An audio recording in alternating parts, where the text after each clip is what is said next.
We are most alive, we have the most energy, we are most intimate with our best selves when we're progressing towards our mighty mission. I think what's happened on the planet right now is there's been a great seduction and a great brainwashing.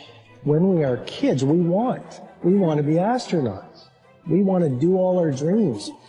And we're full of curiosity, and we're loving. And we're passionate, and we're strong. We're not afraid to be ourselves. But as we leave the perfection of childhood, the hypnosis and the brainwashing begin. Be reasonable. So that's our nature, but our parents give us limitation based on their limited psychology. And don't sing too loudly, don't dream too big, don't be too passionate. As we've left who we truly are, we've contracted. And now it's all about staying safe in the world versus going out there and letting our brilliant, our primal genius shine. And a lot of people just have stuffed that pain of disappointment and their doubt really deep inside. And they just are addicted to distraction and escapes because they don't want to deal with their potential that they've denied. What's the most important key to success? I think it's hunger. It's not getting satisfied.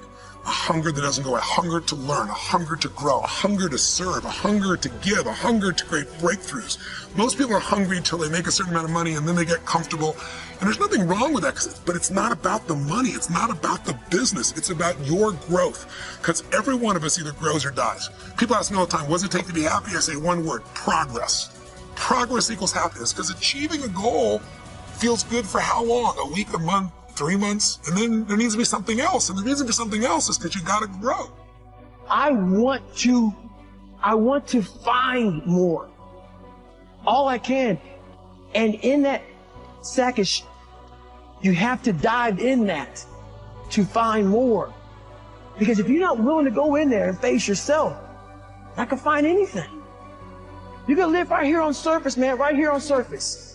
So if there is an ending to this world and there is somewhere to go and there's a judgment, you're going to get there and you might see a chart. And that chart may tell you who you should have been. And now you get the rest of your life to think about that. Now I could have lived a much better life. I just would have just suffered a little bit more. Success is not going to show up at your front door and knock on it and say, here I am. It's not coming to look for you. In fact, success is not thinking about you. Success is already doing its job. You got to be willing to do your job. Each and every day that you are breathing in this world, each and every day that you are doing something in this world, you should be focusing on getting better, not worse.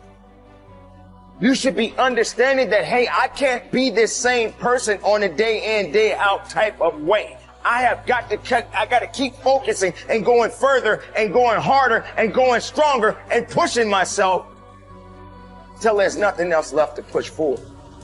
So now's the time for you to hit the gym of your life and start exercising your self-discipline muscle. No more talk, no more excuses. From this moment forward, it's all about massive execution. Will there be days that you don't feel like it? Yes. Will there be days that you want to stop? Yes. Will there be days that you want to give up? Yes.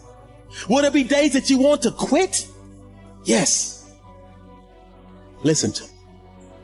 Quitting is never an option. We've all bought into a lie. We've bought into a lie that confidence is belief in self. And so when you're in a situation which is normal, where you don't believe in yourself, you're like, oh my God, I have no confidence. The truth is, and I want you to walk out of here with a new definition of confidence. Confidence is the willingness to try. Because when you try and you take action, what happens, and what's happened for France, is that when she sees herself taking action, what happens is she sees herself being the kind of person that takes action. So she has evidence that she can rely on herself. And that action is what builds confidence. It doesn't start with belief. The real way for most of us is not to wait to believe, but to push ourselves to act. And through the action, you will build the belief.